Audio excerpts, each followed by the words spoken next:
Hi, welcome to Inventimart. Today I'm going to show you how to make this. It's a glass.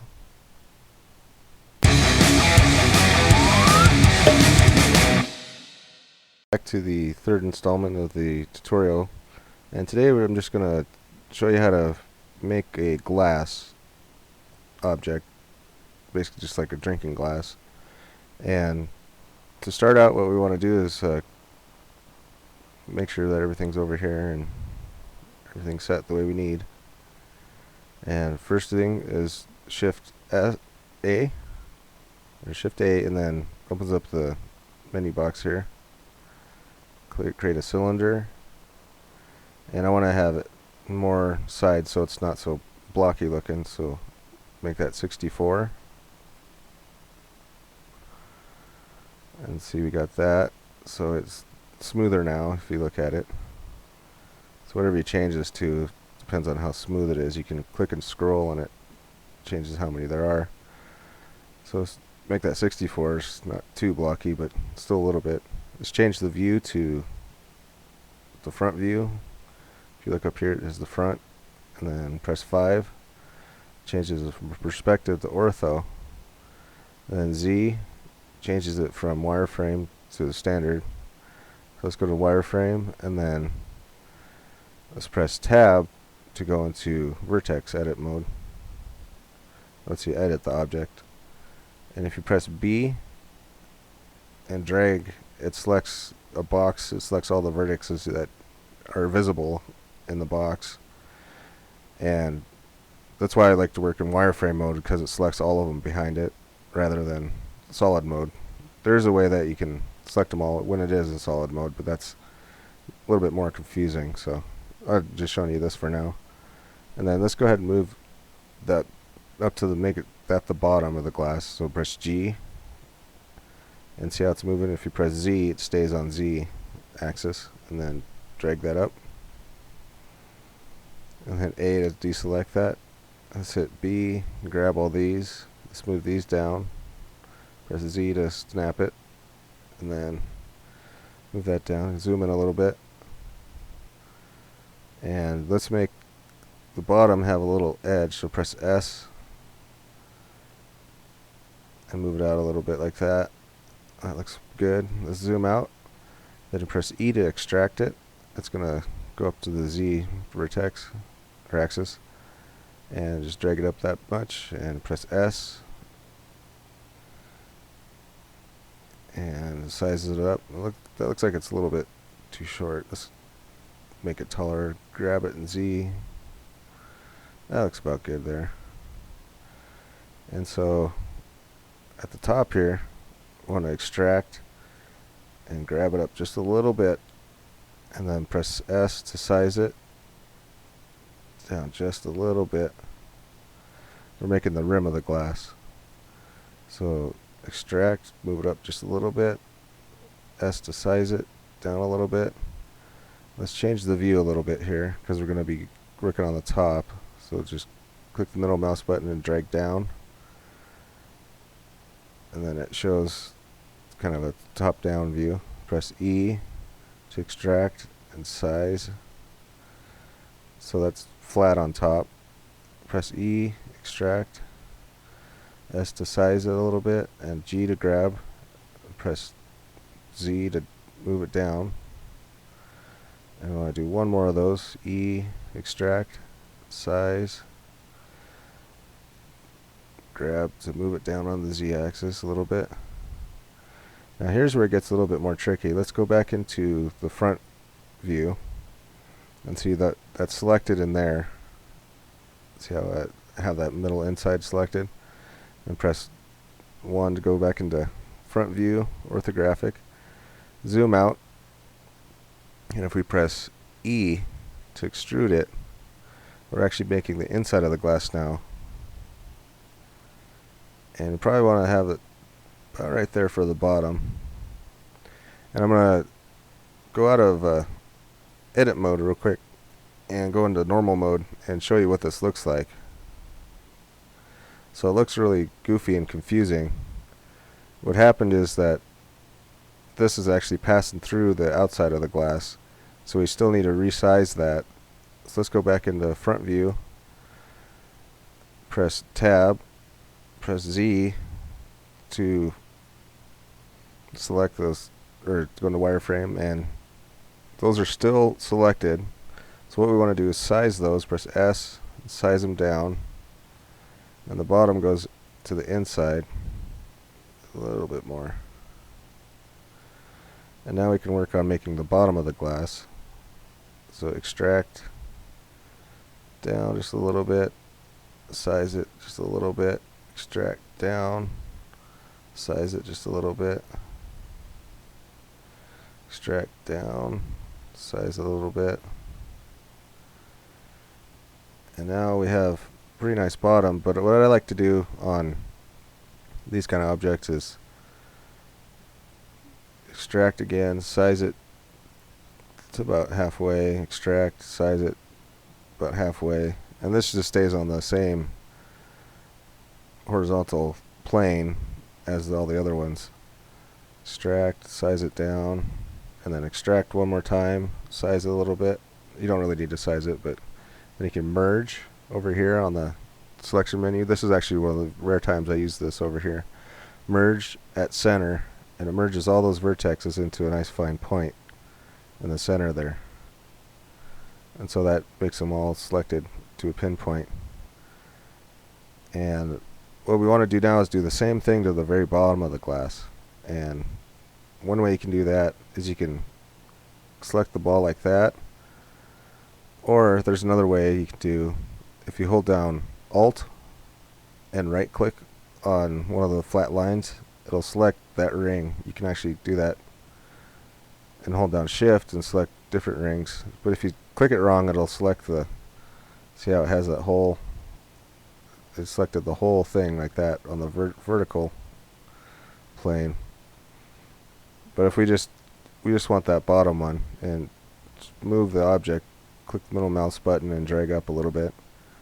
So we want to extract, size, I'm going to move that down a little bit, grab on the Z.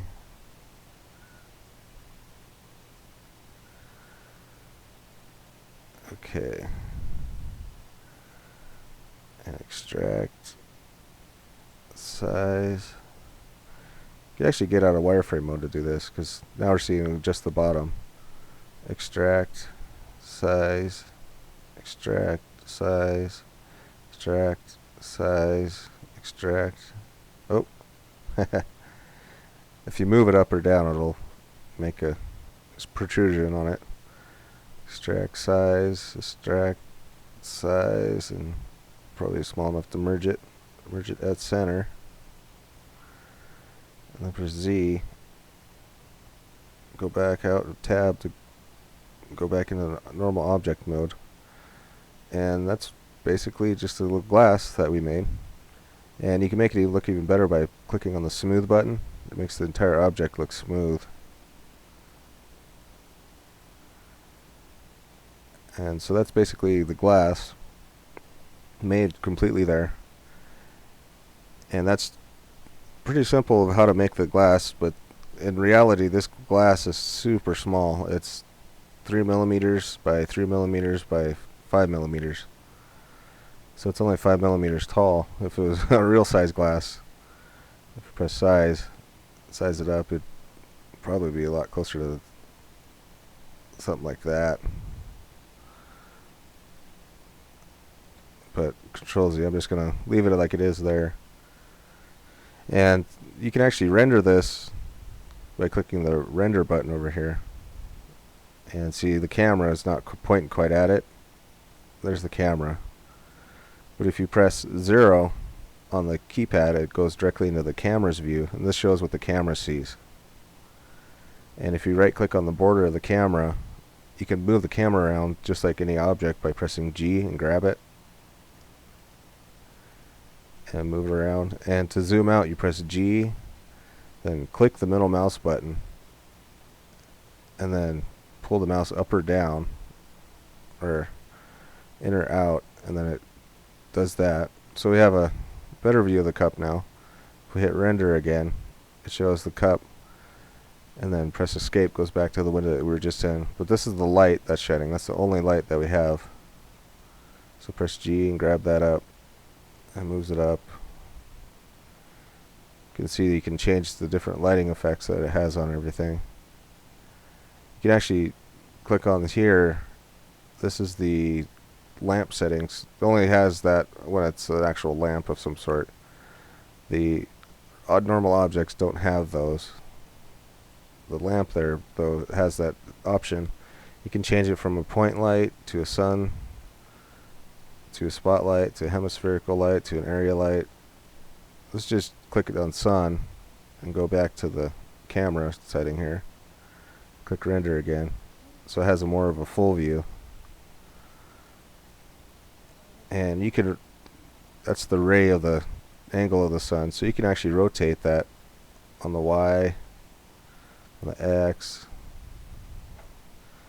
and all sorts of different angles. Rotate X, make it go more up and down. Rotate Y. So now it's more vertical.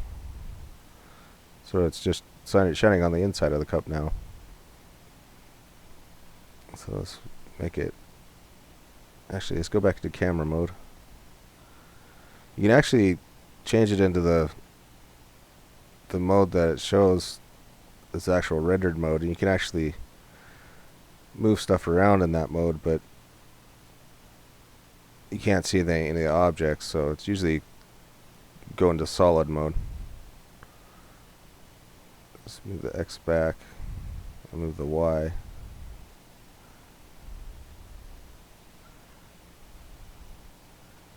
Render that. And you can also change the material of the object. If you select the object and go up here, it has a little circle. That's the material. It doesn't currently have a material on it. You click new,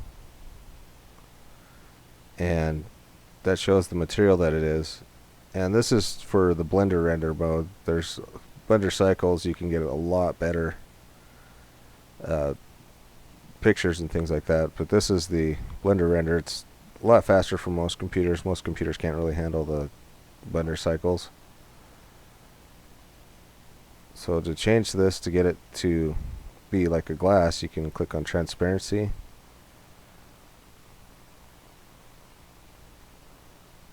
and you can move the alpha down. Changes how clear the glass is. Actually, it's the Fresnel here. And then move that around and play around with it and click that. It looks okay, but it's not the best.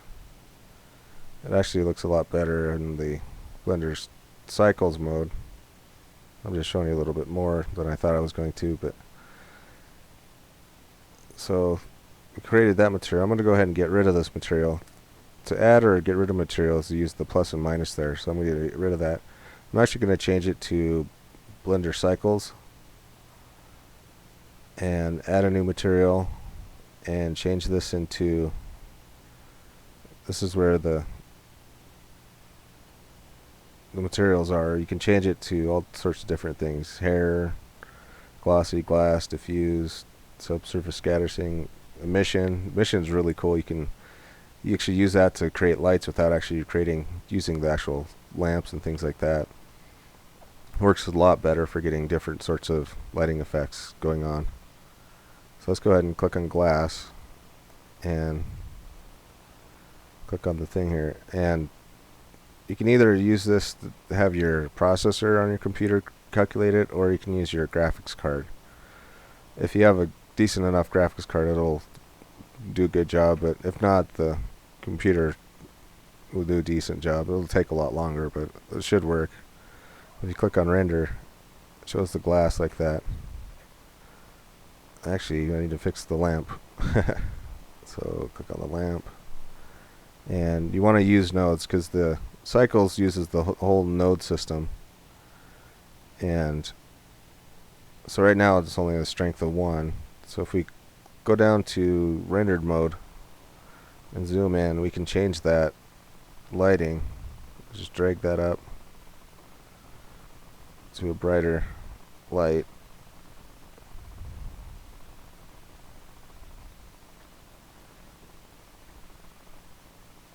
I wonder why it's not doing anything. There's no real reflection on it. So let's go ahead and go back into solid mode. Let's create just like a floor around it.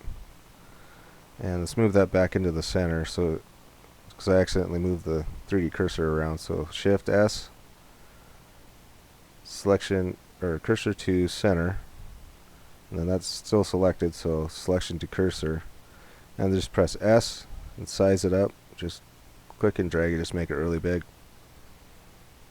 And then click on material over here and make a new material, and just the default is diffuse. That's the most common material. And so let's go ahead and see what that looks like. Click on the picture, render. Whoa, that's really bright. Escape. So if we go into rendered mode, I'll show that. So the lamp, we have that way too bright. So let's go ahead and move that down to, say, half. Still too bright. It was at 1. Still, that's really dark. Let's try 100. That's too bright. Let's try 5. That's better. Click and drag. Press 0 goes into the camera view.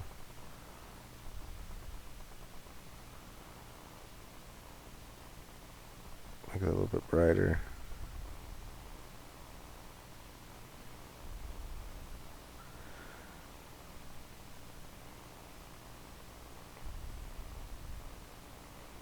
Change a few things around here.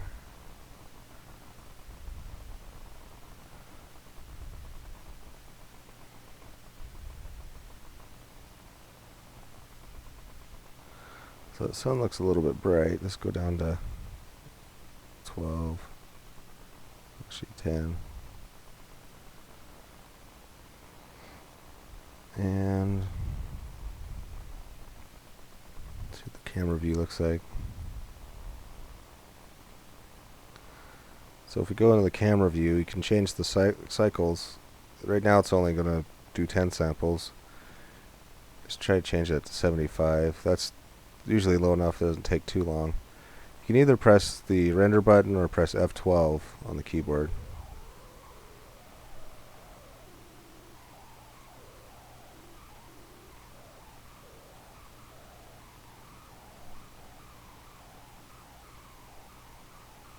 And it's looking a little weird still, I'm not sure why.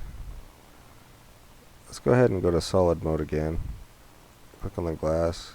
I'm going to add some more detail to the glass.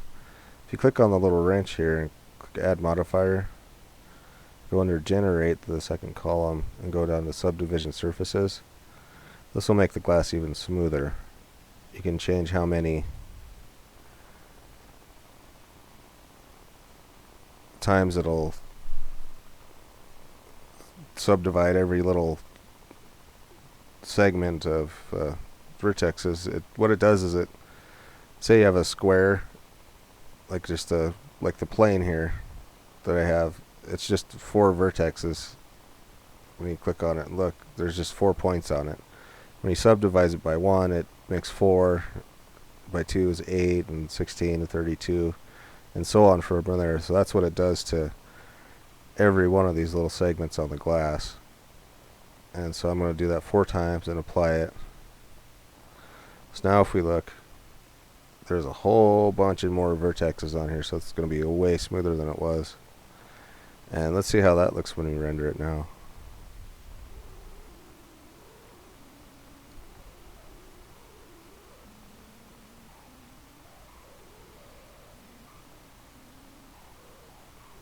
Okay, that looks a lot more like a regular glass now. The sun's still too bright though. Let's go ahead and go to the rendered view. Go to the lamp. Click there. That's about right. Click on render.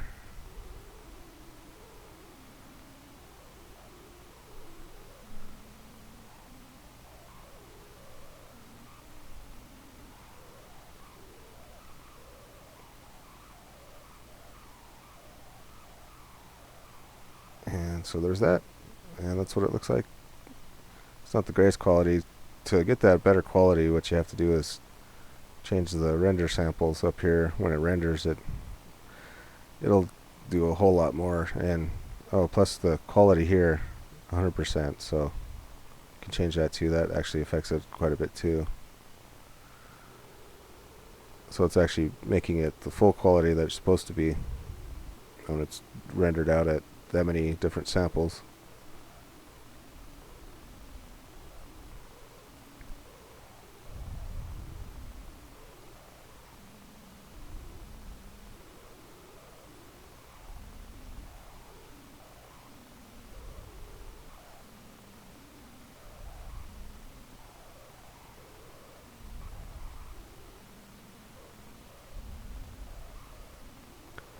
Yeah, there's a whole bunch of different things you can change over here. There's the different light paths. You can adjust these to how many different times the light bounces around and all those sorts of different things. And the performance, you can change that to, right now it's doing 64 by 64 pixels per thing.